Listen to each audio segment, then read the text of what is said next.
Hei, supir miskin. Kalau nyetir yang bener, jangan asal-asalan.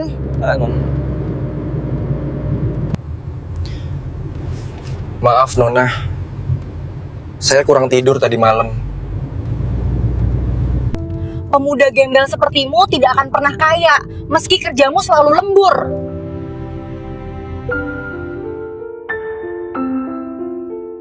Pernahkah kamu membayangkan, orang yang setiap hari kamu hina dengan kata dan tatapan, justru menjadi orang yang paling menentukan nasib hidupmu? Namaku Mita. Aku janda kaya raya, pemilik perusahaan besar di Jakarta. Setiap pagi aku duduk di kursi belakang mobil mewah, memandang dunia dari atas, sementara sopir pribadiku hanya kuanggap bawahan tak bernilai. Setiap hari aku berkata padanya dengan dingin, "Tugasmu hanya menyetir. Jangan banyak bicara." Aku tak pernah peduli siapa dia sebenarnya. Aku tak pernah bertanya dari mana asalnya. Aku tak pernah sadar bahwa diamnya menyimpan sesuatu yang besar. Hingga suatu hari, saat perusahaanku hampir runtuh. Saat aku masuk ke ruang rapat dengan hati penuh ketakutan, dan mataku bertemu dengannya di kursi paling depan. Ternyata, sahabat semuanya, sebelum kita mulai cerita ini, tuliskan dulu di kolom komentar, dari kota mana kalian menonton. Semoga yang subscribe channel ini, dimudahkan segala rezekinya, disehatkan badannya, dan dikabulkan semua hajat dunia akhirat oleh Allah Subhanahu wa Ta'ala. Amin ya Rabbal Alamin. Sekarang mari kita mulai ceritanya. Pagi itu Jakarta belum sepenuhnya terjaga. Jalanan masih basah oleh sisa hujan malam, dan langit berwarna abu pucat seperti menahan napas. Sebuah mobil hitam mewah melaju perlahan, membelah lalu lintas yang mulai padat. Di kursi belakang, duduk seorang perempuan bernama Mita. Wajahnya cantik, terawat, dan dingin. Rambutnya tersisir rapi. Pakaian kerjanya selalu mahal, selalu sempurna. Ia adalah janda kaya raya, pemilik perusahaan tekstil terbesar di Jakarta. Namanya sering disebut dalam rapat besar, berita ekonomi, dan forum bisnis bergengsi. Namun pagi itu, seperti pagi-pagi sebelumnya, Mita hanya menatap lurus ke depan dengan sorot mata datar. Tangannya menggenggam ponsel mahal, tapi pikirannya jauh melayang. Sejak suaminya meninggal dunia, hidupnya dipenuhi angka, target, dan kekuasaan. Perasaan adalah hal terakhir yang ia beri ruang. Di kursi depan, seorang pemuda mengemudi dengan tenang. Namanya Teddy. Tubuhnya sederhana. Pakaiannya bersih tapi biasa. Tangannya mantap di kemudi, matanya fokus ke jalan, sikapnya selalu sopan. Setiap hari ia menjemput Mita tepat waktu. Tidak pernah terlambat. Tidak pernah berbicara tanpa diminta. Tidak pernah membalas nada tinggi dengan emosi. Namun bagi Mita, keberadaan Teddy hampir tak pernah dianggap manusia utuh. Mobil berhenti sejenak di lampu merah. Dari balik kaca, Mita melihat orang-orang di pinggir jalan. Pedagang kecil, pengamen, pekerja kasar. Bibirnya mengeras, seolah dunia di luar sana adalah sesuatu yang harus dijaga jaraknya. Teddy melirik ke kaca spion, memastikan Mita nyaman. "Bu, kita akan tiba 10 menit lebih awal dari jadwal," ucapnya pelan. Mita menghela napas panjang, lalu menatap ke depan tanpa melihat wajah Teda.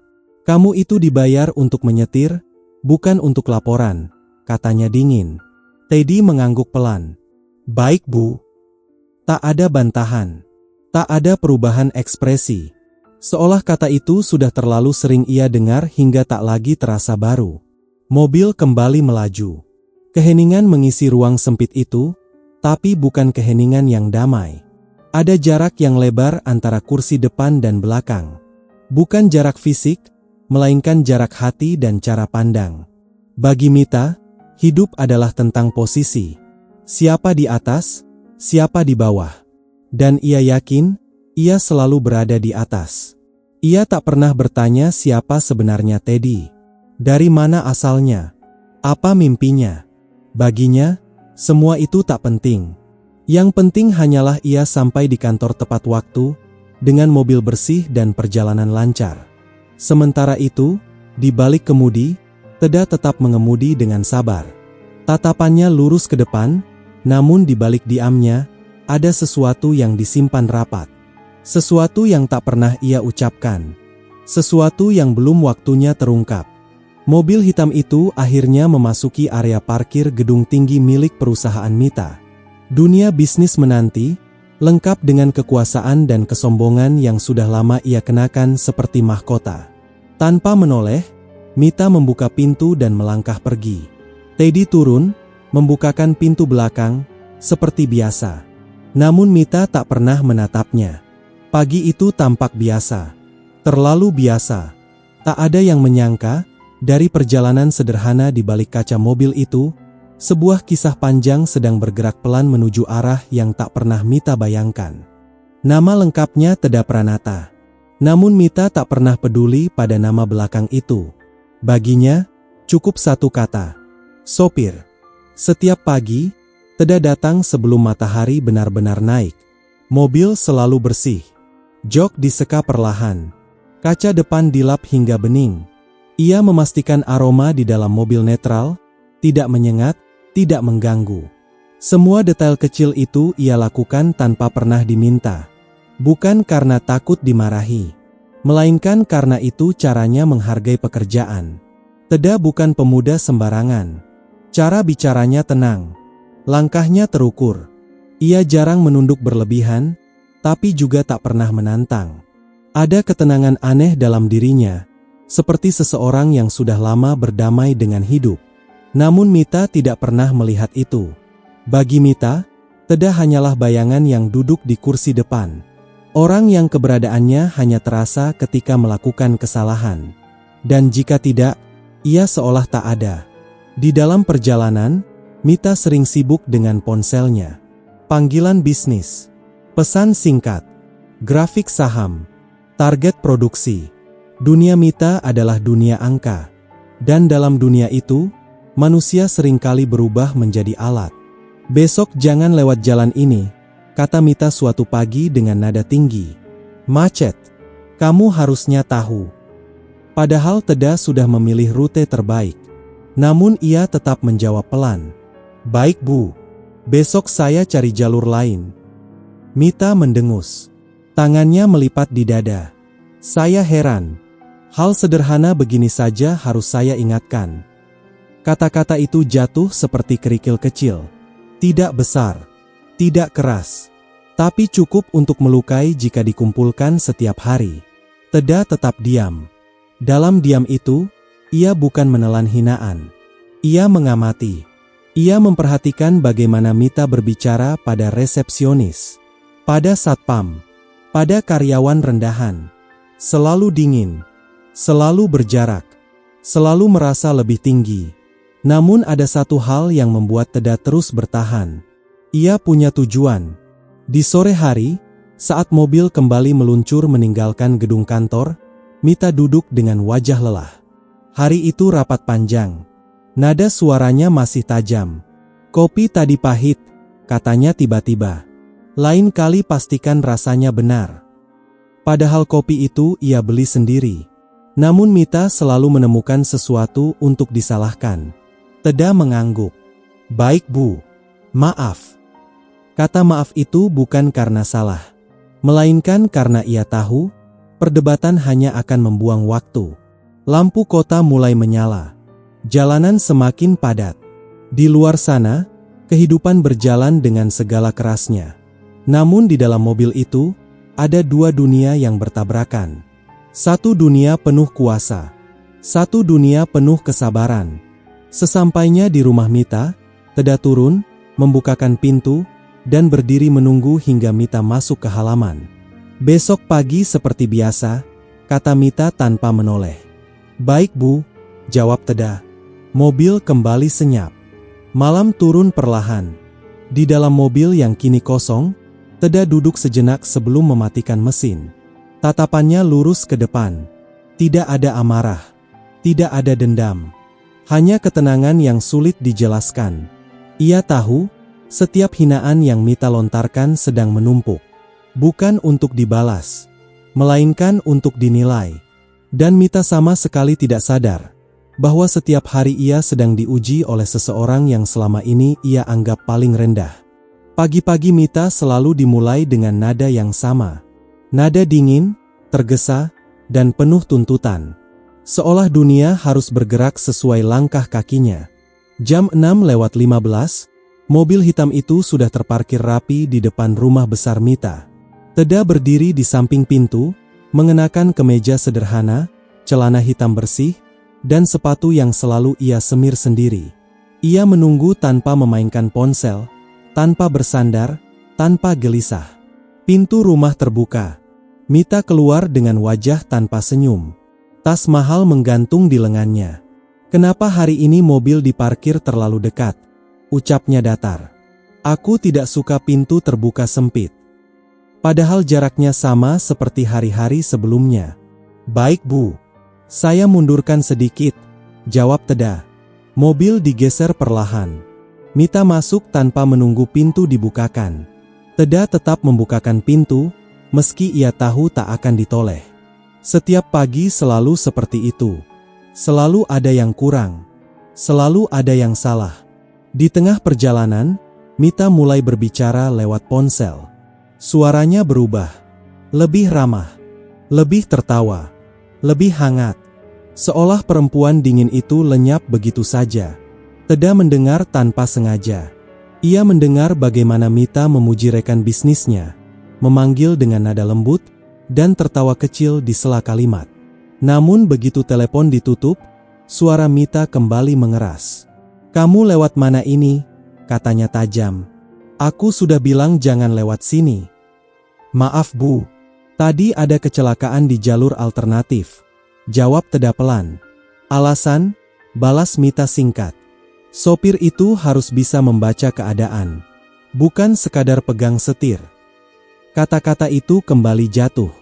Tidak keras, tidak panjang, namun konsisten. Seperti hujan kecil yang tak pernah berhenti. Teda tidak membalas. Tangannya tetap mantap di kemudi. Pandangannya lurus ke depan. Ia memilih fokus pada jalan, bukan pada suara di belakangnya. Dalam benaknya, ia mencatat satu hal. Bukan tentang jalan yang dipilih, melainkan tentang cara seseorang memperlakukan orang lain ketika merasa lebih tinggi. Di kantor, Mita turun dengan langkah cepat. Tanpa terima kasih. Tanpa anggukan. Teda berdiri sebentar, menatap punggungnya yang menjauh. Siang hari, saat menjemput kembali, Mita terlihat kesal. Wajahnya tegang. Ponselnya tak lepas dari tangan. "Hari ini kacau," katanya tiba-tiba. "Rapat bodoh. Orang-orang tidak kompeten." Teda hanya menjawab singkat. "Semoga besok lebih baik Bu." Mita menoleh cepat. Tatapannya tajam. "Kamu tidak perlu memberi komentar. Urus saja setirmu." Kata itu diucapkan dengan mudah. Terlalu mudah. Seolah harga diri seseorang bisa dipotong begitu saja. Mobil melaju kembali. Jakarta mulai macet. Klakson bersahutan. Namun di dalam mobil, keheningan terasa lebih berat. Teda merasakan sesuatu yang berbeda hari itu. Bukan karena hinaan. Ia sudah terbiasa. Melainkan karena tekanan di suara Mita. Ada kegelisahan kecil yang belum ia sadari. Namun Mita sendiri tak menyadarinya. Ia masih percaya dirinya tak tergoyahkan. Bahwa semua orang di sekitarnya harus mengikuti iramanya. Ia tidak tahu, setiap pagi yang ia lalui dengan kata tajam itu sedang membentuk sebuah penilaian. Diam-diam, pelan-pelan, tanpa suara. Dan saat waktunya tiba, semua kata itu akan kembali padanya, bukan sebagai balasan, tetapi sebagai cermin yang tak bisa ia hindari. Bagi Mita, hidup adalah susunan rapi yang harus berjalan sesuai kendalinya.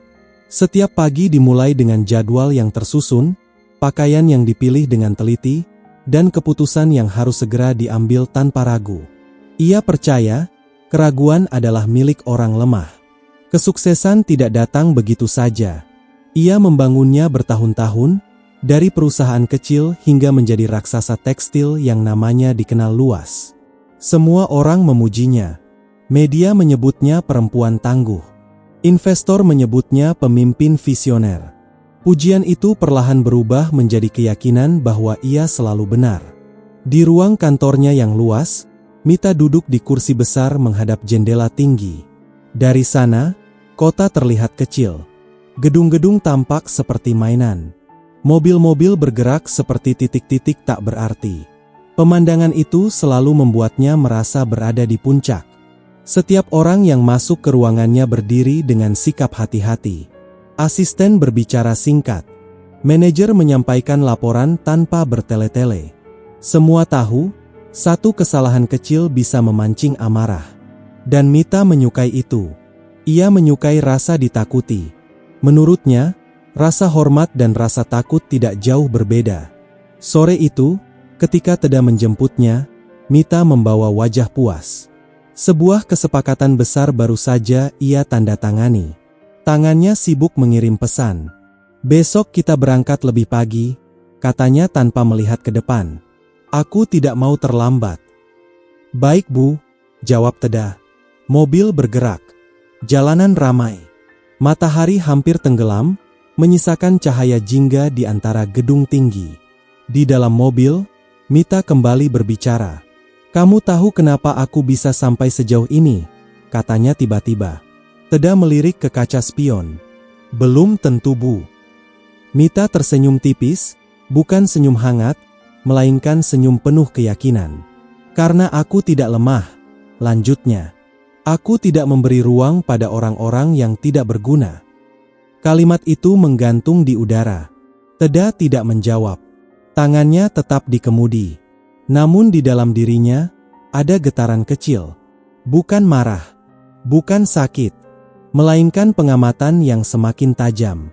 Ia melihat bagaimana kesuksesan telah membungkus Mita begitu rapat, hingga ia tak lagi bisa melihat keluar. Kesempurnaan yang ia banggakan ternyata membutakan. Sesampainya di rumah, Mita turun seperti biasa. Teda membukakan pintu. Angin sore menyentuh wajahnya. "Ingat jam besok," kata Mita singkat. "Ingat, Bu," jawab Teda. Mita melangkah masuk tanpa menoleh. Malam itu, Teda tidak langsung pulang. Ia duduk di dalam mobil beberapa saat. Matanya menatap rumah besar itu. Lampu-lampu menyala terang, seperti mercusuar kekuasaan. Ia tahu, di dalam rumah itu ada seseorang yang merasa hidupnya telah sempurna. Padahal di balik kesempurnaan itu, ada celah besar yang belum disadari. Kesombongan tidak pernah terasa sebagai kesalahan saat semuanya berjalan lancar. Ia baru terasa ketika hidup mulai goyah. Dan hari itu, meski Mita belum menyadarinya, retakan kecil mulai muncul di balik dinding megah yang ia bangun sendiri. Jika ada satu hal yang selalu sama dari hari ke hari, itu adalah cara Teda memulai paginya. Ia datang lebih awal, berdiri rapi di samping mobil, dan menyambut Mita dengan sikap yang tidak pernah berubah.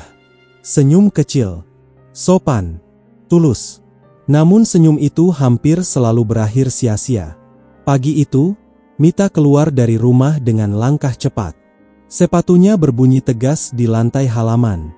Wajahnya tegang, alisnya berkerut, pikirannya sudah melayang ke jadwal yang padat. "Selamat pagi, Bu," ucap Teda pelan. Mita tidak menjawab. Ia langsung masuk ke mobil dan menutup pintu lebih dulu. Teda tetap membukakan pintu seperti biasa, meski tak ada yang menunggu. Mobil melaju. Matahari mulai naik, memantulkan cahaya ke kaca depan. Di luar, orang-orang memulai hidup mereka dengan ritme masing-masing. Ada yang berangkat bekerja, ada yang membuka lapak, ada yang sekadar berjalan kaki menyusuri trotoar. Namun di dalam mobil itu, dunia terasa sempit. Mita membuka berkas di tablet. Matanya bergerak cepat membaca laporan. Tangannya sesekali mengetuk layar dengan tidak sabar. "Angka produksi bulan ini mengecewakan," katanya tiba-tiba. "Aku tidak suka hasil seperti ini." Teda mendengarkan tanpa menoleh. "Semoga bisa segera membaik, Bu." "Semoga tidak cukup," balas Mita cepat. "Orang-orang di kantor itu terlalu banyak alasan." Nada suaranya naik. Urat di lehernya terlihat tegang. Ada tekanan yang mulai ia rasakan, meski belum sepenuhnya ia akui. Lampu merah membuat mobil berhenti. Seorang anak kecil mendekat sambil membawa tisu. Ia mengetuk kaca pelan. Wajahnya polos, matanya berharap. Mita melirik sekilas, lalu mengalihkan pandangan. "Jangan buka kaca," katanya dingin. "Nanti mereka makin banyak." Teda mengangguk. Ia tidak membuka kaca. Namun matanya sempat bertemu mata anak kecil itu lewat kaca depan. Ia menghela napas pelan, lalu kembali fokus ke jalan. Di dalam hatinya, ia mencatat lagi satu hal. Bukan tentang memberi atau tidak memberi, melainkan tentang bagaimana seseorang memandang manusia lain. Sesampainya di kantor, Mita turun tanpa sepatah kata. Hari itu, seperti hari-hari sebelumnya, Teda berdiri menunggu beberapa detik. Tidak ada ucapan terima kasih. Tidak ada anggukan kecil. Senyumnya kembali tak terbalas. Sore hari, ketika menjemput Mita, suasana berbeda. Wajah Mita terlihat lelah. Langkahnya tidak setegas pagi tadi. Tasnya tergantung longgar di bahu. "Hari ini panjang," ucapnya singkat. Teda menjawab dengan nada yang sama tenangnya. "Silakan duduk, Bu." Mobil melaju perlahan. Di tengah kemacetan, Mita menyandarkan kepala ke sandaran kursi. Untuk sesaat, ia menutup mata. Tidak ada kata-kata. Hanya suara mesin dan klakson dari luar. Dalam diam itu, Mita merasakan sesuatu yang asing. Bukan karena Teda, melainkan karena dirinya sendiri. Ia merasa lelah. Dan untuk pertama kalinya, ia tidak tahu harus melampiaskannya ke siapa. Sementara itu, Teda tetap mengemudi dengan ritme yang sama. Ia tidak berubah. Tidak berharap dipuji. Tidak berharap dihargai. Namun senyum yang tak pernah dibalas itu bukan tanpa makna. Ia adalah cermin kesabaran. Dan kesabaran itu sedang menunggu waktunya berbicara. Retakan itu tidak datang dengan suara keras. Tidak ada teriakan. Tidak ada kejatuhan yang dramatis. Ia datang diam-diam, seperti rambut halus yang jatuh ke lantai dan baru disadari ketika jumlahnya terlalu banyak. Pagi itu, Mita duduk di ruang rapat kecil bersama dua manajer kepercayaannya. Wajah mereka tegang. Tidak ada senyum basa-basi seperti biasanya. "Harga saham kita turun lagi," ucap salah satu manajer dengan suara tertahan. "Cukup signifikan." Mita menyilangkan tangan di dada.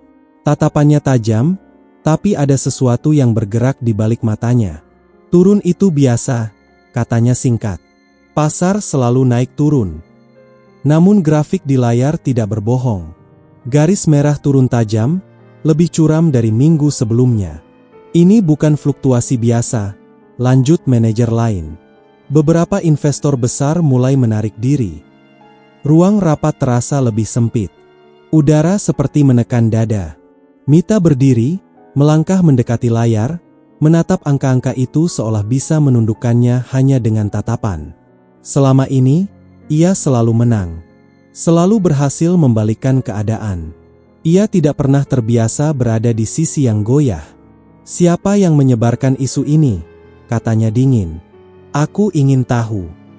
"Kami masih menelusuri, Bu," jawab manajer itu hati-hati. Rapat ditutup tanpa solusi pasti.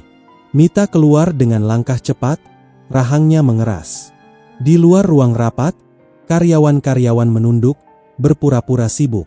Mereka bisa merasakan perubahan suasana.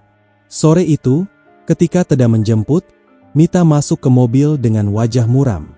Ponselnya bergetar tanpa henti. Ia tidak duduk tegak seperti biasanya. Bahunya sedikit turun.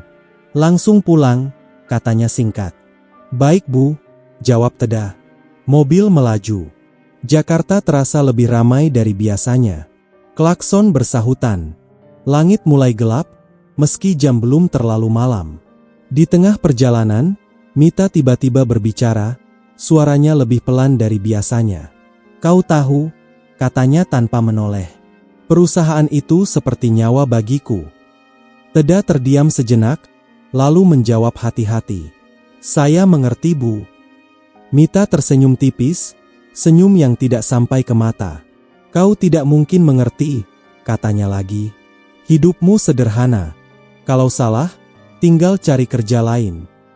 Kalimat itu meluncur begitu saja, seperti biasa. Namun kali ini, nada suaranya tidak sekuat dulu. Ada kegelisahan yang menyelip di antara kata-katanya. Teda tidak membalas. Ia tetap mengemudi dengan tenang. Namun dalam diamnya, ia melihat perubahan kecil itu. Retakan pertama. Malam itu, Mita tidak langsung turun saat mobil berhenti di depan rumah. Ia duduk beberapa detik lebih lama, menatap kosong ke depan. Lampu-lampu rumah besar itu menyala terang, namun hatinya mulai terasa redup. "Besok pagi lebih awal," katanya akhirnya. "Baik, Bu," jawab Teda. Mita turun dan melangkah masuk. Punggungnya terlihat sedikit lebih rapuh dari biasanya. Di balik kemudi, Teda menarik napas pelan. Ia tahu, ini baru permulaan. Ketika kekuasaan mulai goyah, watak manusia akan terlihat lebih jelas. Dan Mita belum tahu bahwa ujian terberat dalam hidupnya bukan datang dari angka di layar, melainkan dari cermin yang sebentar lagi akan dipaksakan padanya. Hari-hari berikutnya berjalan lebih berat dari biasanya. Jika sebelumnya Mita selalu melangkah dengan keyakinan penuh, kini setiap langkah terasa seperti membawa beban yang tak terlihat. Pagi itu, ruang rapat besar kembali dipenuhi orang-orang penting. Wajah-wajah serius duduk mengelilingi meja panjang. Proyektor menampilkan grafik yang tak kunjung membaik. Garis merah semakin dominan, seolah menandai peringatan yang tak bisa diabaikan lagi. "Kita kehilangan 2 klien utama," ucap seorang direktur dengan suara rendah. "Mereka menghentikan kerja sama sementara." Mita duduk tegak, namun jemarinya saling mengunci di atas meja. Ia tidak langsung menjawab. Tatapannya berpindah dari satu wajah ke wajah lain. "Sementara atau permanen?" tanyanya singkat. "Belum ada kepastian, Bu," jawab direktur itu. "Tapi mereka meminta jaminan stabilitas." Kata stabilitas terdengar asing di telinga Mita. Selama ini, itu adalah kata yang selalu melekat pada perusahaannya. Kini kata itu justru dipertanyakan. Rapat berlangsung lama. Suara-suara saling bertumpuk. Saran datang bertubi-tubi. Namun tak satu pun memberi kepastian. Setiap orang bicara dengan hati-hati, seolah takut salah kata. Mita keluar dari ruang rapat dengan kepala berdenyut. Langkahnya cepat, tapi napasnya tidak lagi setenang dulu. Asisten berusaha mengimbangi. "Bu, jadwal siang ini masih ada 2 pertemuan," ucapnya pelan. "Batalkan 1, jawab Mita tanpa menoleh. "Aku perlu waktu." Sore itu, saat Teda menjemput, Mita masuk ke mobil dengan wajah lebih pucat. Ia tidak langsung menutup pintu. Ia duduk terdiam beberapa saat, seolah menata pikirannya. "Hari ini kacau," katanya akhirnya. "Semuanya terasa tidak di bawah kendaliku." Teda mendengarkan. Ia tidak memberi nasihat. Ia tahu, Mita tidak membutuhkannya. Mobil melaju perlahan di tengah kemacetan. Matahari mulai turun, meninggalkan bayangan panjang di jalanan. Ponsel Mita kembali bergetar. Satu pesan masuk. Lalu satu lagi. Dan satu lagi. Wajahnya menegang setiap kali layar menyala. "Investor menekan," katanya lirih. "Mereka ingin kepastian." Nada suaranya berbeda. Tidak lagi penuh perintah. Ada kegelisahan yang nyata. Teda menjawab singkat. "Semoga ada jalan keluar, Bu." Mita tersenyum hambar. "Kau selalu berkata begitu," katanya. "Hidup memang mudah jika tidak punya apa-apa untuk dipertaruhkan." Kalimat itu kembali menusuk, namun kali ini terasa kosong. Bahkan Mita sendiri seolah tidak yakin dengan ucapannya. Sesampainya di rumah, Mita turun tanpa banyak bicara. Namun langkahnya melambat di depan pintu. Ia berhenti sejenak, menarik napas panjang, lalu masuk. Malam itu, lampu di kamarnya menyala hingga larut. Ia duduk di depan meja kerja, menatap laporan demi laporan. Angka-angka berputar, namun tidak memberi jawaban. Untuk pertama kalinya, Mita merasa sendirian di tengah kemewahan. Sementara itu, di luar, Teda duduk di dalam mobil sebelum pulang. Ia memandangi rumah besar itu dengan tatapan tenang. Ia bisa merasakan tekanan yang mulai menghimpit Mita dari segala arah. Tekanan yang datang bertubi-tubi itu belum mencapai puncaknya. Namun roda sudah bergerak, dan tidak ada yang bisa menghentikannya. Malam itu terasa panjang bagi Mita. Jam di dinding terus bergerak, namun matanya tak kunjung terpejam. Ia berbaring di ranjang besar yang empuk, dikelilingi kemewahan yang selama ini ia banggakan, tapi hatinya justru terasa kosong. Pikirannya penuh. Angka-angka berputar. Wajah-wajah para investor muncul silih berganti. Suara di ruang rapat masih terngiang di kepalanya. Semua bercampur menjadi satu tekanan yang menyesakkan. Ia bangkit dari ranjang, melangkah ke jendela besar kamarnya. Dari lantai atas, Jakarta terlihat berkilau oleh lampu malam. Kota itu tidak pernah tidur.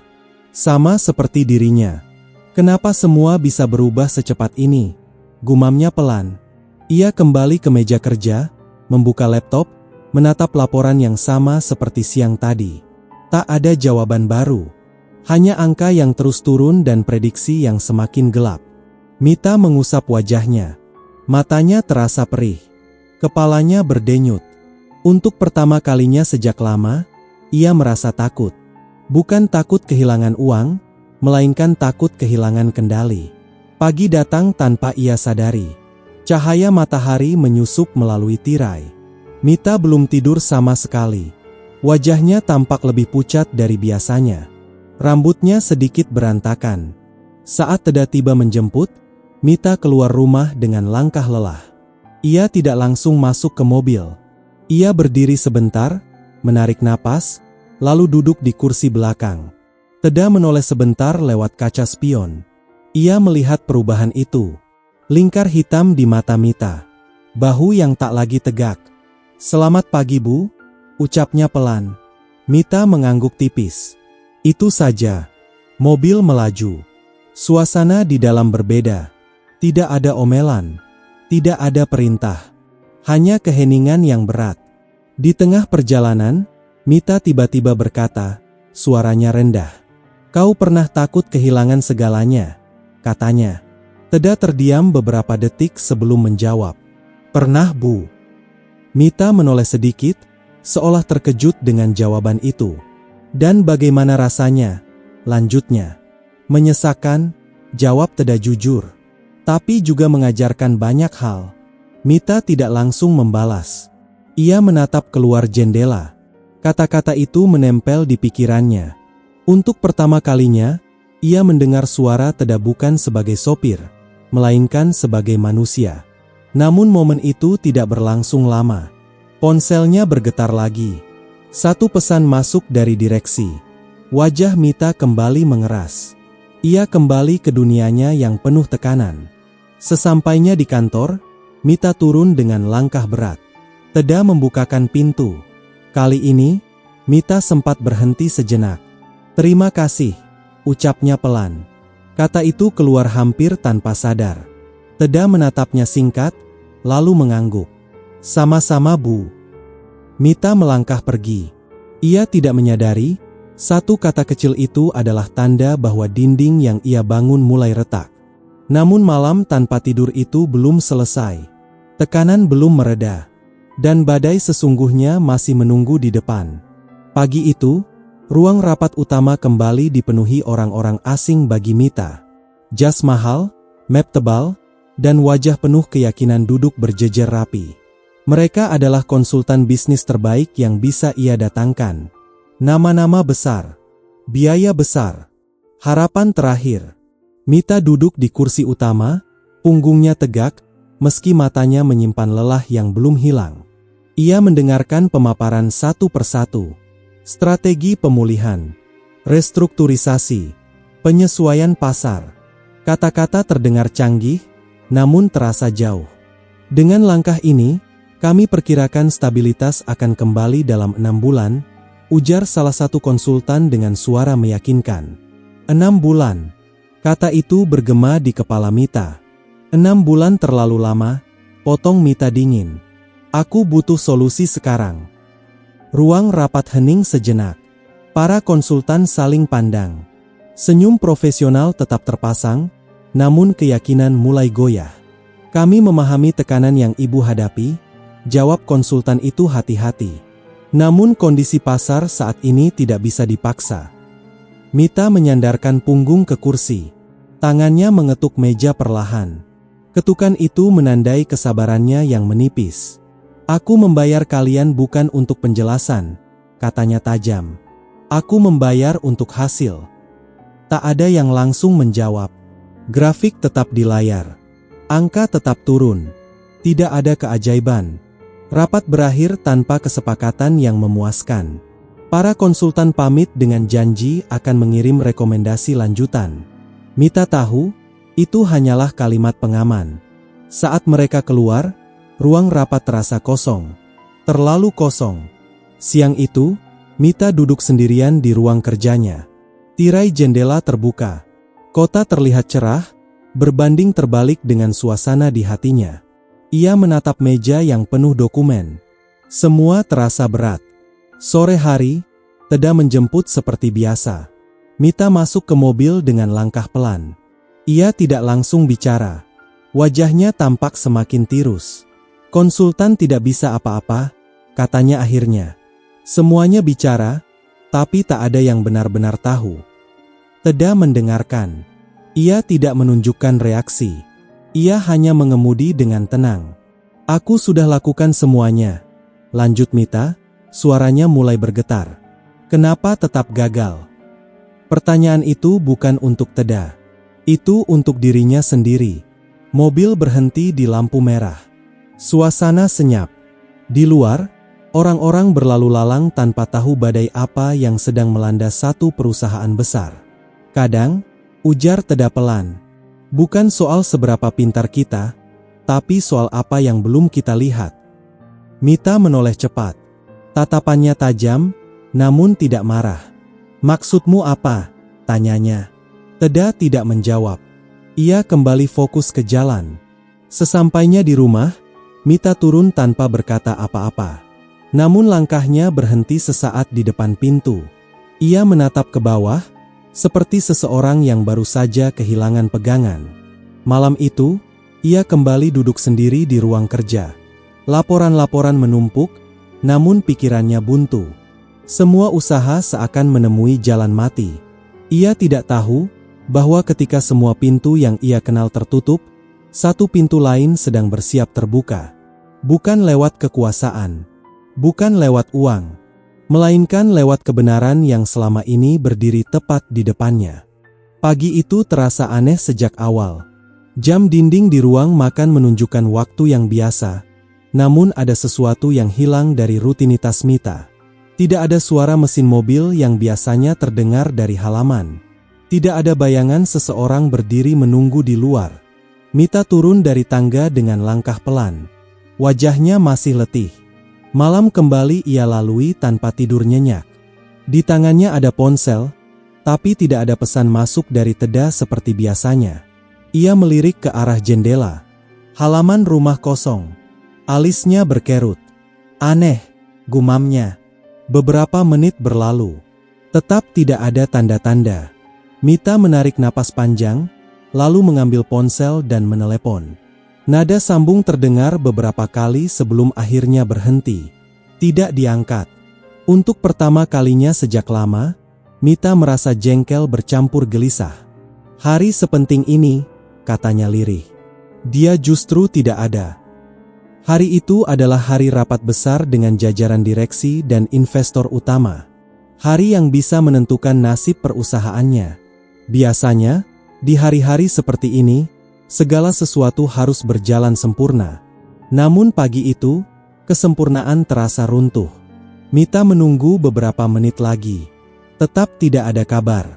Waktu terus berjalan. Akhirnya, dengan rasa kesal yang ditahan, ia mengambil kunci mobil sendiri. Ia berjalan ke garasi. Tangannya sedikit gemetar saat membuka pintu mobil. Sudah lama ia tidak mengemudi sendiri ke kantor. Sejak bertahun-tahun lalu, semuanya selalu diurus oleh orang lain. Ia duduk di kursi pengemudi. Mesin dinyalakan.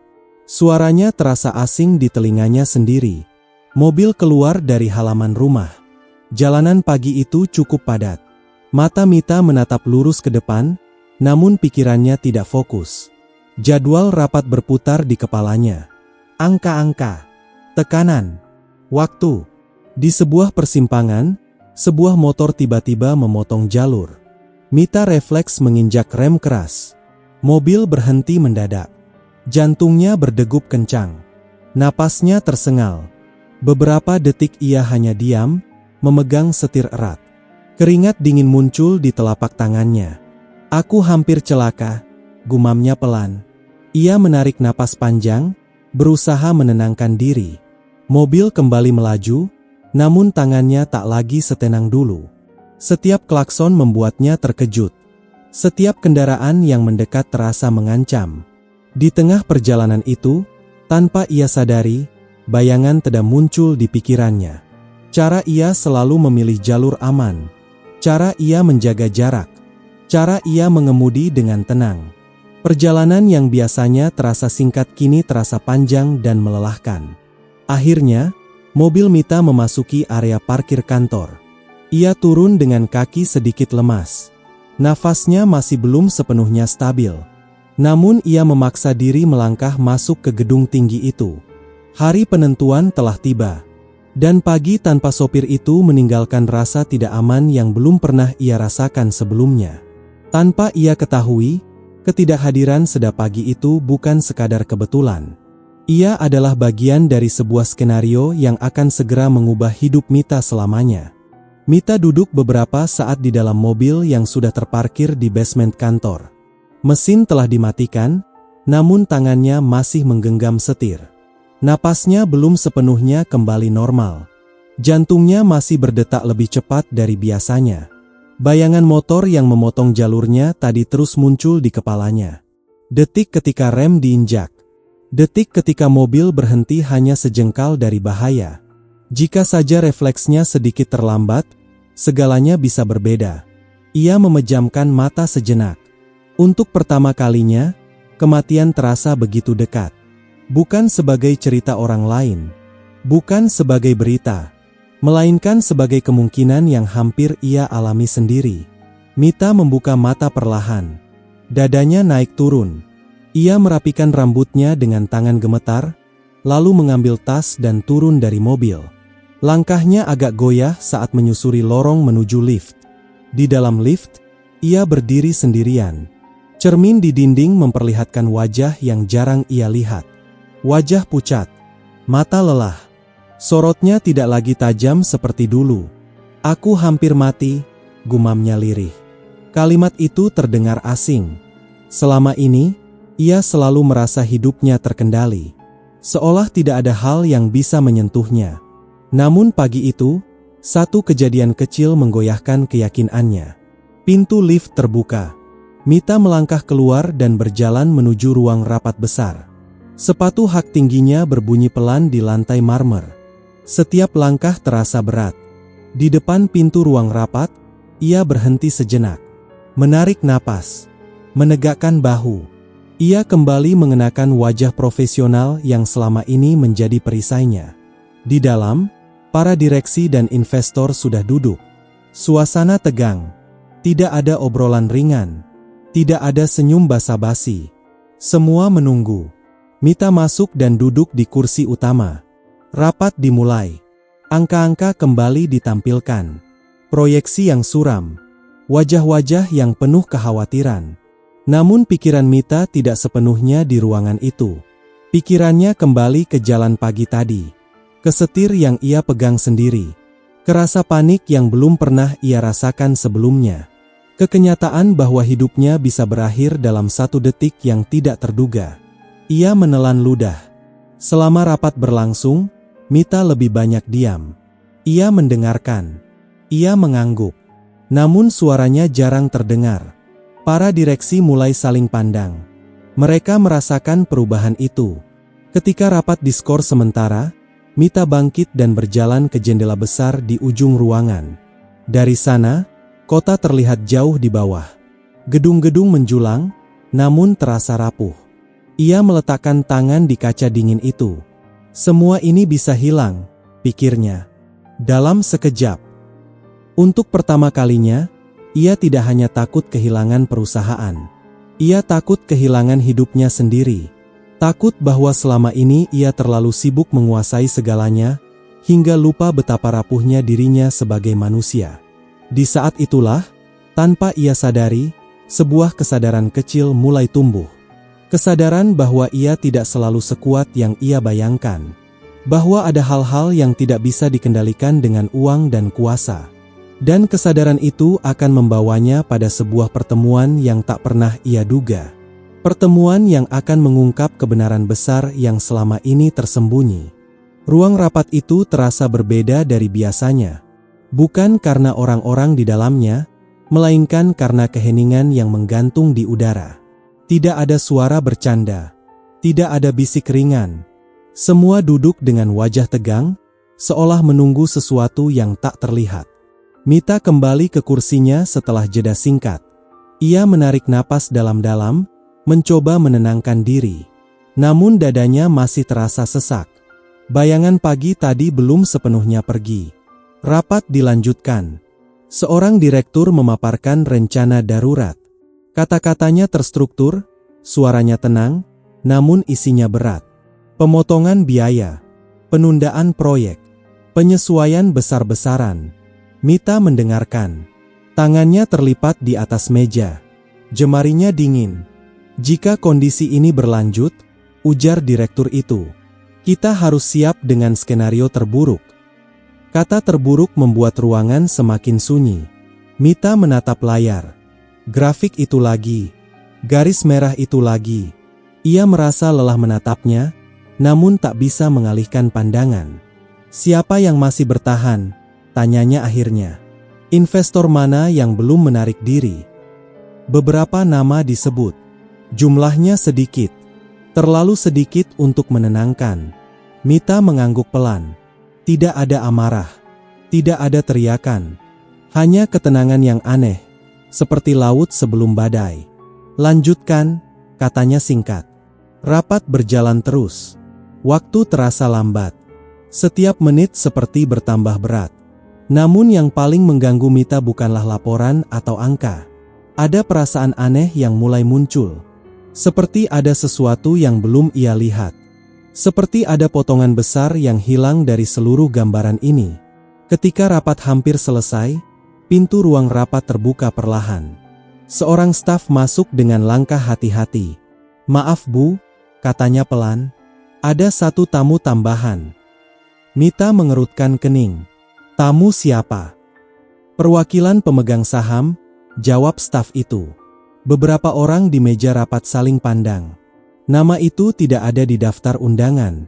Persilakan, ucap Mita akhirnya. Pintu terbuka lebih lebar. Langkah kaki terdengar mendekat. Sepatu yang menginjak lantai marmer dengan irama tenang dan yakin. Mita mengangkat wajahnya. Dan pada detik itu, dadanya seperti dihantam sesuatu yang tak terlihat. Wajah itu, ia mengenalnya. Terlalu mengenalnya. Namun pikirannya menolak menerima apa yang dilihat matanya. Pemuda itu melangkah masuk dengan setelan jas rapi. Rambutnya tersisir sederhana. Wajahnya tenang. Tatapannya lurus. Itu adalah Teda. Sopir pribadinya. Ruang rapat semakin sunyi. Seolah semua suara menghilang. Hanya detak jantung Mita yang terdengar keras di telinganya sendiri. Ini tidak mungkin, batinnya berteriak. Kenapa dia ada di sini? Teda duduk di kursi paling depan, tepat di seberang meja utama. Ia membuka map tipis di depannya dengan gerakan tenang. Tidak ada canggung. Tidak ada ragu. Mita menatapnya tanpa berkedip. Tangannya mencengkeram tepi meja. Napasnya terasa berat. Di ruang rapat yang sunyi itu, sesuatu sedang bersiap terungkap. Dan Mita masih belum tahu bahwa semua yang ia anggap biasa selama ini sedang berubah menjadi kenyataan yang tak bisa ia hindari. Mita masih terpaku di kursinya. Matanya menatap lurus ke arah pemuda itu, seolah takut jika ia berkedip, sosok di hadapannya akan menghilang. Namun kenyataan tidak berubah. Wajah itu tetap di sana. Tenang. Nyata. Itu benar-benar Teda. Sopir pribadinya. Orang yang setiap pagi duduk di kursi depan mobilnya. Orang yang selama ini ia anggap tak lebih dari bayangan. Namun hari ini, bayangan itu duduk di kursi terdepan ruang rapat. Teda tidak menoleh ke arahnya. Ia membuka map, menata beberapa lembar dokumen, lalu melipat tangannya di atas meja. Gerakannya rapi, terukur, dan penuh keyakinan. Bukan gerakan seseorang yang tersesat di ruangan itu. Beberapa direktur tampak mengangguk hormat ke arahnya. Ada yang berbisik pelan. Ada pula yang tersenyum tipis. Semua itu semakin membuat dada Mita sesak. Ini tidak masuk akal, pikirnya. Ini pasti kebetulan. Namun logikanya sendiri mulai runtuh. Ia mengingat pagi-pagi yang dilewati bersama Teda. Cara ia selalu diam. Cara ia menjawab singkat. Cara ia menerima semua perlakuan tanpa protes. Tidak ada satupun tanda bahwa ia adalah orang penting. Atau mungkin tanda itu ada, namun Mita memilih tidak melihatnya. Ketua rapat berdiri dan membersihkan tenggorokannya. "Baik," katanya. "Sebelum kita lanjutkan, izinkan saya memperkenalkan perwakilan pemegang saham utama." Mita menahan napas. Saudara Teda Pranata. Nama itu terdengar jelas. Tidak salah dengar. Beberapa kepala menoleh ke arah Teda. Suasana semakin sunyi. Beliau hadir hari ini untuk memberikan pandangan terkait kondisi perusahaan. Lanjut ketua rapat itu. Mita merasakan telapak tangannya basah. Ia menyandarkan punggung ke kursi, mencoba terlihat tenang, namun jantungnya berdegup keras. Teda mengangkat wajahnya. Tatapannya menyapu ruangan dengan tenang. Lalu, untuk pertama kalinya pagi itu, matanya bertemu dengan mata Mita. Tatapan itu tidak menuduh, tidak mengejek, tidak dingin. Tatapan itu tenang, terlalu tenang. Mita merasa seolah ditelanjangi oleh ketenangan itu. Semua kata kasarnya, semua tatapan meremehkan, semua perlakuan dingin, seolah muncul kembali satu persatu di kepalanya. Teda mulai berbicara. Suaranya jelas, datar, dan penuh kendali. "Terima kasih atas kesempatan ini," katanya. "Saya sudah mengikuti perkembangan perusahaan ini sejak lama." Setiap kata yang keluar dari mulutnya terasa seperti palu kecil yang memukul kesadaran Mita. Ini bukan suara sopirnya. Ini suara seorang pemilik. Seorang pengambil keputusan. Ia berbicara tentang data. Tentang strategi. Tentang arah perusahaan ke depan. Tanpa emosi berlebihan. Tanpa nada menggurui. Namun setiap kalimatnya tepat. Para direksi mendengarkan dengan serius. Beberapa mencatat. Beberapa mengangguk. Mita tidak mendengar isi pembicaraan itu sepenuhnya. Pikirannya kacau. Dunia di sekitarnya terasa menjauh. Yang ada hanya satu kenyataan pahit yang perlahan menancap di dadanya. Selama ini, ia telah menghina seseorang yang duduk jauh lebih tinggi darinya. Dan ia melakukannya tanpa pernah merasa bersalah. Ruang rapat tetap sunyi. Namun di dalam diri Mita, badai telah dimulai. Dan ia tahu, setelah ini, tidak ada satupun yang akan kembali sama. Kini Mita benar-benar melihatnya. Bukan lagi sebagai bayangan di kursi depan mobil. Bukan lagi sebagai sosok pendiam yang selalu menjawab singkat. Melainkan sebagai seorang pria yang duduk tegak di ruang rapat dengan wibawa yang tak bisa disangkal. Jas yang dikenakan Teda sederhana, tidak mencolok, namun jelas mahal. Potongannya rapi, pas di tubuhnya. Bukan jas pinjaman. Bukan jas dadakan. Itu jas milik seseorang yang terbiasa memakainya. Di pergelangan tangan kanannya, melingkar sebuah jam tangan logam. Desainnya bersih, elegan, tanpa hiasan berlebihan. Namun Mita mengenal nilai benda itu. Ia sering melihat jam serupa di pergelangan tangan para investor besar. Dadanya semakin sesak. Ia teringat jelas bagaimana dulu ia sering berkata, "Kamu itu cuma sopir. Tidak perlu tahu urusan penting." Kini, di hadapannya, pria yang sama sedang berbicara tentang arah perusahaan, tentang risiko pasar, tentang keputusan strategis yang bahkan belum sempat ia pikirkan. Teda berbicara dengan nada tenang.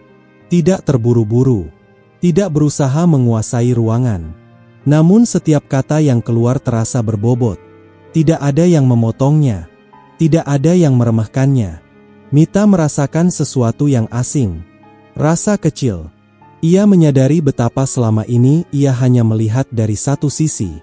Ia melihat orang dari jabatan yang tampak, dari pakaian kerja, dari posisi duduk.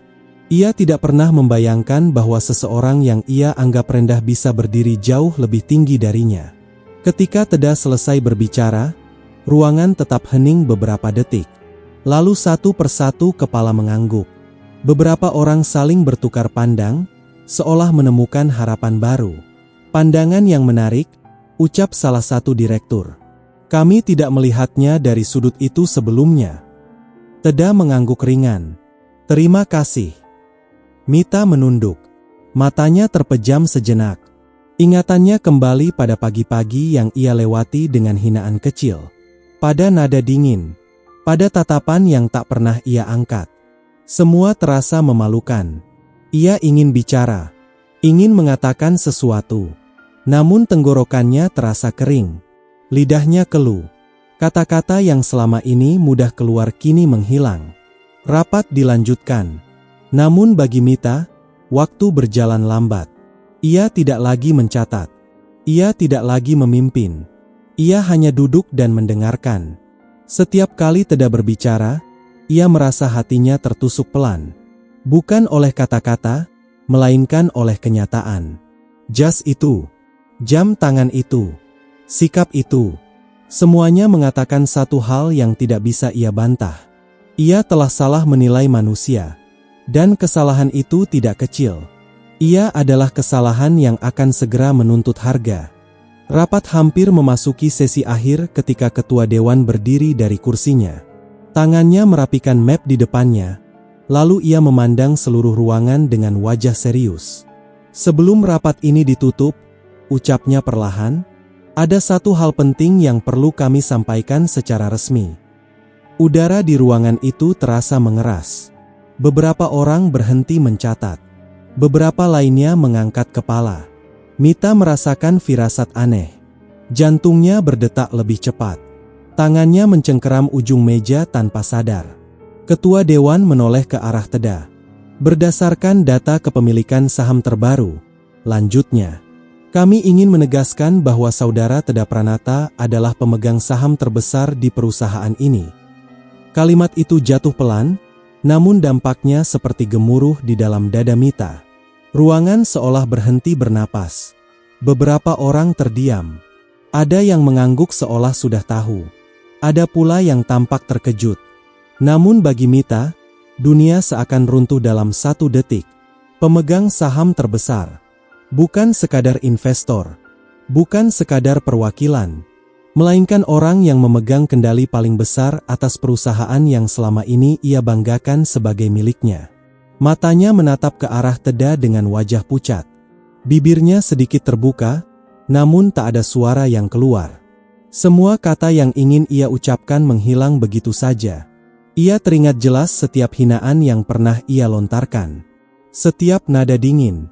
Setiap perlakuan seolah Teda tidak lebih dari alat.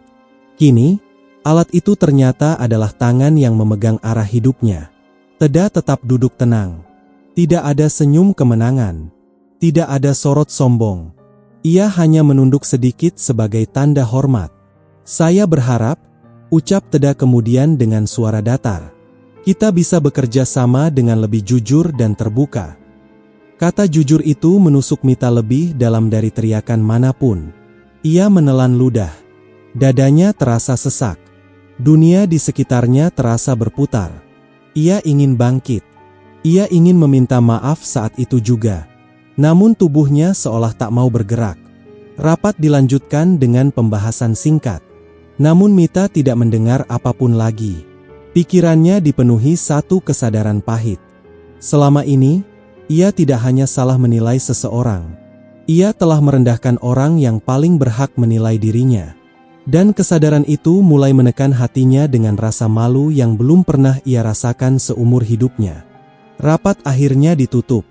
Kursi-kursi bergeser pelan. Orang-orang mulai berdiri, merapikan map, dan saling berbicara dengan suara rendah. Namun bagi Mita, semua itu terasa seperti suara yang datang dari tempat jauh. Ia masih duduk di kursinya, kepalanya tertunduk, tangannya gemetar di atas meja. Kalimat pengumuman tadi terus berputar di kepalanya, tanpa henti, tanpa ampun. Pemegang saham terbesar. Setiap kata itu terasa seperti beban yang menekan dadanya semakin dalam. Ia mengingat kembali wajah Teda setiap pagi. Cara ia berdiri menunggu. Cara ia membuka pintu mobil. Cara ia menjawab singkat dengan nada hormat. Dan cara Mita memperlakukannya. Dadanya terasa panas. Nafasnya pendek. Rasa malu menyergap seperti gelombang besar yang datang tiba-tiba. Bukan malu karena diketahui orang lain, melainkan malu pada dirinya sendiri. Ia menyadari betapa mudahnya ia merendahkan manusia lain hanya karena posisi. Betapa sering ia merasa tinggi hanya karena duduk di kursi belakang mobil. Kini kursi itu terasa berat. Satu persatu peserta rapat keluar dari ruangan. Beberapa menoleh ke arah Mita, namun tidak ada yang berani bicara. Mereka bisa melihat perubahan itu. Sosok perempuan kuat yang biasanya tak tergoyahkan kini tampak rapuh. Mita mengangkat wajahnya perlahan. Di seberang ruangan, Teda masih duduk. Ia sedang membereskan map dengan gerakan tenang.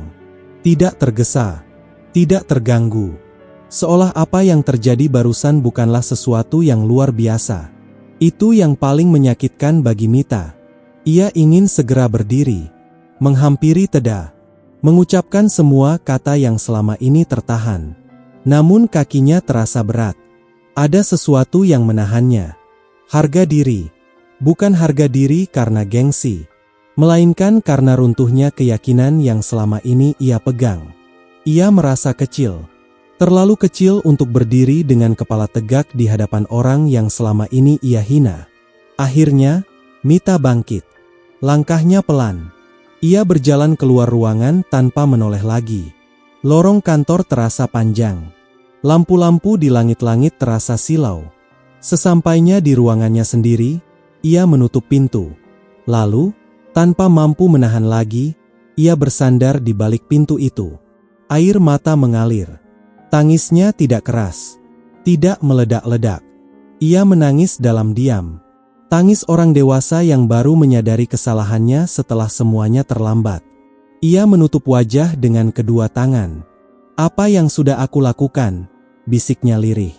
Rasa malu itu tidak segera pergi. Ia tinggal, menekan, menyiksa, membuat setiap kenangan masa lalu terasa seperti duri yang menusuk pelan-pelan. Dan di balik semua itu, Mita tahu satu hal dengan sangat jelas. Ia harus menghadapi Teda, apapun yang terjadi. Sore menjelang malam ketika Mita akhirnya keluar dari ruangannya. Kantor mulai sepi. Langkah kaki para karyawan terdengar jarang. Lampu-lampu lorong menyala satu persatu, memantulkan bayangan panjang di lantai. Dadanya masih terasa sesak, namun ada tekad yang perlahan menguat. Ia tidak bisa terus bersembunyi. Tidak setelah semua yang terjadi. Mita berjalan menuju ruang rapat kecil di ujung lantai. Pintu itu setengah terbuka. Cahaya dari dalam menyusup ke lorong. Di sana, Teda berdiri di dekat jendela. Jasnya masih rapi. Tangannya bersedekap. Wajahnya tenang seperti biasa. Seolah hari itu hanyalah hari kerja biasa. Mita berhenti beberapa langkah di belakangnya. "Teda," ucapnya pelan. Pemuda itu menoleh. Tatapannya bertemu dengan mata Mita. Tidak ada keterkejutan. Tidak ada perubahan ekspresi. Hanya ketenangan yang membuat Mita semakin gugup. "Ada yang bisa saya bantu, Bu?" katanya sopan. Nada itu sama seperti nada yang selalu ia dengar setiap pagi. Dan justru itulah yang membuat hati Mita terasa perih. Ia menarik napas dalam-dalam. "Aku ingin tahu," katanya lirih. "Sejak kapan semua ini?" Teda tidak langsung menjawab. Ia menatap keluar jendela sejenak, seolah mengumpulkan ingatan. Lalu ia kembali menatap Mita. "Sejak lama," jawabnya pelan. "Jauh sebelum saya menjadi sopir ibu." Mita menelan ludah. "Kenapa kau menyamar?" tanyanya lagi. Kenapa harus seperti itu? Teda terdiam sejenak. Lalu ia melangkah mendekat, tidak untuk menekan, melainkan untuk menjelaskan. Saya tidak sedang mencari kekuasaan, katanya tenang. Saya mencari karakter. Mita mengangkat wajahnya. Matanya berkaca-kaca. Perusahaan besar bisa runtuh bukan karena pasar, lanjut Teda, tapi karena orang-orang di dalamnya lupa melihat manusia. Kalimat itu jatuh pelan, namun menghantam tepat di dada Mita. Teda menjelaskan bahwa ia sengaja masuk ke lingkungan perusahaan dengan peran paling rendah. Ia ingin melihat bagaimana seseorang memperlakukan orang lain ketika tidak ada keuntungan yang bisa diambil. Saya ingin tahu, katanya lagi, apakah calon rekan bisnis saya menghargai manusia karena jabatannya, atau karena kemanusiaannya? Mita menunduk. Setiap kata itu seperti membuka kembali semua pagi yang ia lalui dengan hinaan kecil dan sikap dingin. Aku gagal, bisiknya. Teda tidak menyangkal. Tidak pula mengiyakan. Ibu telah menunjukkan diri ibu apa adanya, ucapnya tenang. Dan itu adalah fakta yang tidak bisa ditutupi. Mita mengangkat wajahnya. Air matanya jatuh satu persatu. Ia menyadari kini, semua yang terjadi bukanlah jebakan. Bukan balas dendam. Melainkan sebuah ujian yang selama ini ia jalani tanpa sadar. Dan hasilnya terungkap di hadapannya, tanpa perlu teriakan. Ruangan itu kembali sunyi setelah kata-kata Teda menggantung di udara. Tidak ada kemarahan. Tidak ada ancaman. Justru ketenangan itulah yang paling berat diterima Mita. Ia berdiri terpaku. Kepalanya tertunduk. Dadanya naik turun menahan perasaan yang sulit diberi nama. Selama ini, ia terbiasa menghadapi kritik dengan argumen, dengan kekuasaan, dengan suara tinggi. Namun di hadapannya kini, tidak ada satupun yang bisa ia lawan. Penilaian itu datang tanpa suara. Teda tidak berkata bahwa Mita salah. Tidak pula menyebutnya sombong. Ia hanya menyampaikan apa yang ia lihat. Dan itu jauh lebih menyakitkan daripada dimarahi. Mita melangkah perlahan mendekat. Sepatu haknya berbunyi pelan di lantai. Setiap langkah terasa seperti menuruni tangga panjang menuju dasar dirinya sendiri. Selama ini, ucapnya lirih, aku merasa dunia harus tunduk padaku. Suaranya bergetar. Ia berhenti sejenak, mengumpulkan keberanian. Aku lupa, lanjutnya, bahwa manusia bukan angka, bukan jabatan. Teda mendengarkan. Ia tidak memotong, tidak mengangguk berlebihan. Ia memberi ruang bagi Mita untuk melihat dirinya sendiri. Saya tidak datang untuk mempermalukan ibu, kata Teda akhirnya. Saya datang untuk memastikan perusahaan ini berada di tangan orang yang bisa belajar. Kata belajar itu menembus pertahanan terakhir Mita. Ia menyadari, selama ini ia merasa sudah sampai. Sudah cukup. Sudah benar. Padahal hidup masih terus mengajarkan, hanya saja ia memilih menutup mata. Mita menarik napas panjang. Bahunya bergetar. Ia menurunkan tasnya perlahan ke lantai. Tangannya mengepal, lalu terlepas. Tidak ada saksi lain di ruangan itu. Tidak ada kamera. Tidak ada direksi. Hanya dua manusia dengan jarak yang kini terasa sangat dekat. Perempuan yang pernah merasa berada di puncak. Dan pria yang selama ini memilih berada di bawah untuk melihat segalanya lebih jelas. Mita menatap lantai. Pandangannya buram oleh air mata. Ia tahu, setelah ini tidak ada jalan untuk kembali menjadi dirinya yang lama. Penilaian tanpa suara itu telah selesai. Dan kini, giliran dirinya yang harus mengambil sikap. Mita berdiri beberapa detik dalam diam yang panjang. Dadanya terasa penuh, seolah udara di ruangan itu tidak lagi cukup. Semua kata yang ingin ia ucapkan berdesakan di tenggorokannya, namun tidak satu pun keluar. Ia memandang Teda. Pria itu berdiri tenang di hadapannya. Tidak mendekat, tidak menjauh. Wajahnya tetap sama seperti yang selalu ia lihat setiap pagi. Wajah seorang sopir yang sabar. Namun kini, Mita tahu, di balik wajah itu ada keteguhan yang tidak lahir dari jabatan, melainkan dari nilai hidup. Mita menarik napas panjang. Lalu, perlahan, ia menurunkan tubuhnya. Tasnya jatuh pelan ke lantai. Kedua lututnya menyentuh permukaan dingin ruangan itu. Tidak ada suara keras. Tidak ada gerakan dramatis. Hanya satu tindakan sunyi yang lahir dari kesadaran paling dalam. Teda terkejut. Ia refleks melangkah maju. "Bu, jangan," ucapnya cepat. Namun Mita sudah terlanjur berlutut. Kepalanya tertunduk. Bahunya bergetar. "Maafkan aku," katanya lirih, nyaris tak terdengar. "Bukan karena siapa dirimu sebenarnya, tapi karena siapa diriku selama ini." Air matanya jatuh ke lantai. Tangisnya pecah pelan, tanpa suara berlebihan. Tangis seseorang yang baru saja melihat dirinya sendiri dengan jujur, tanpa topeng, tanpa pembelaan. "Aku telah merendahkan manusia," lanjutnya terbata. "Aku lupa bahwa setiap orang membawa martabatnya sendiri." Teda berdiri terdiam. Wajahnya tidak menunjukkan kemenangan. Tidak pula kepuasan. Ia menunduk sedikit, lalu berkata dengan suara tenang. "Saya tidak marah," katanya. "Saya hanya ingin ibu mengerti." Ia membantu Mita berdiri. Gerakannya sederhana. Tidak tergesa. Tidak menghakimi. "Jangan pernah merendahkan siapapun," lanjut Teda pelan. "Itu tidak melukai orang lain terlebih dulu. Itu melukai diri kita sendiri." Mita berdiri dengan mata sembab. Wajahnya tak lagi menyimpan kesombongan. Yang tersisa hanya kelelahan dan kejujuran yang baru lahir. Teda mengambil mapnya. Ia melangkah menuju pintu. "Rapat sudah selesai," katanya singkat. "Urusan hari ini juga." Ia berhenti sejenak di ambang pintu, lalu menoleh. "Perusahaan ini masih bisa diselamatkan," ucapnya, "jika orang-orang di dalamnya mau berubah." Lalu ia pergi. Pintu tertutup perlahan. Mita berdiri sendiri di ruangan itu. Lututnya masih terasa dingin. Dadanya masih berat. Namun untuk pertama kalinya setelah sekian lama, ia tidak merasa berada di atas siapapun. Ia hanya merasa menjadi manusia. Dan di dalam keheningan ruang rapat yang kosong itu, pelajaran paling mahal dalam hidupnya akhirnya tertanam.